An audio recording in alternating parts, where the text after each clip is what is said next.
India हो या America, घर तभी घर बनता है जब बहू को गेस्ट नहीं बेटी माना जाए।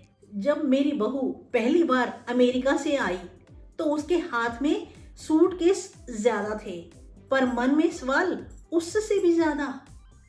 उसने अंदर आते ही पूछा, मम्मी जी यहाँ सब ठीक होगा ना?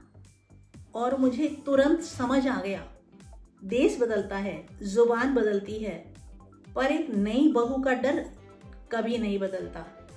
सास के रूप में कभी कभी हम भूल जाते हैं कि जमाना कितना मॉडर्न हो गया है, पर रिश्तों का प्रेशर अभी भी आज भी वही है। अमेरिका वाली बहू हो या अमृतसर वाली, जब लड़की अपना घर छोड़कर आती है तो उसके दिल में सिर्फ एक ही तमन्ना होती है, काश कोई मुझे अपना ले। मैंने उसे सीधी बात कही, बिटिया ये तुम्हारा ससुराल नहीं, ये तुम्हारा सेकंड होम है। मैं तुम्हारी सिर्फ सास नहीं बल्कि मैं एक माँ भी हूँ, और माँ का दिल कभी भी पासपोर्ट से नहीं बदलता। उसने हिचकिचाते हुए कहा, मम्मी जी मैं इंडिया के कल्चर से थोड़ी सी अनफेमिलियर हूँ। मैंने उसके कंधे पे हाथ रखा, बिटिया कल्चर सीखना तो फिर भी आसान होता है, पर प्यार और रिस्पेक्ट वो हम देंगे। और फिर धीरे धीरे वो घर की जुबान, घर के मैनर्स, हमारी टी टाइम वाली गॉसिप सब सीखने लगी। पर मेरे लिए सबसे बड़ी बात क्या थी, एक दिन उसने मुझे मैसेज किया, mom I cooked the rajma the way you taught me, hope it taste like home.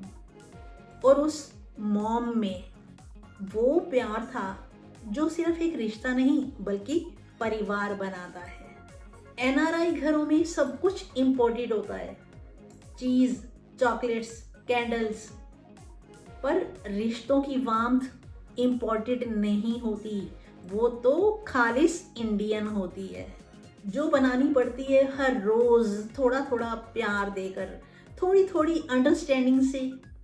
आज लोग मुझसे कहते हैं your daughter in law looks so happy abroad, और मैं बस मुस्कुरा कर कहती हूँ, बहू को बेटी की तरह रखो, वो दुनिया के चाहे किसी भी कोने में रहे हमेशा खिली खिली ही रहेगी। बहू अमेरिका से आए या आगरा से, अगर सास माँ बन जाए तो बेटी हमेशा घर में ही मिलती है ना?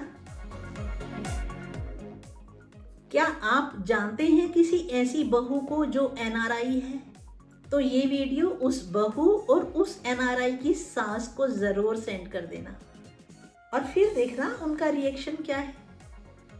आप अपनी राय भी कमेंट बॉक्स में जरूर बताना कि आपको ये विचार कैसे लगे। Okay, thank you, bye bye.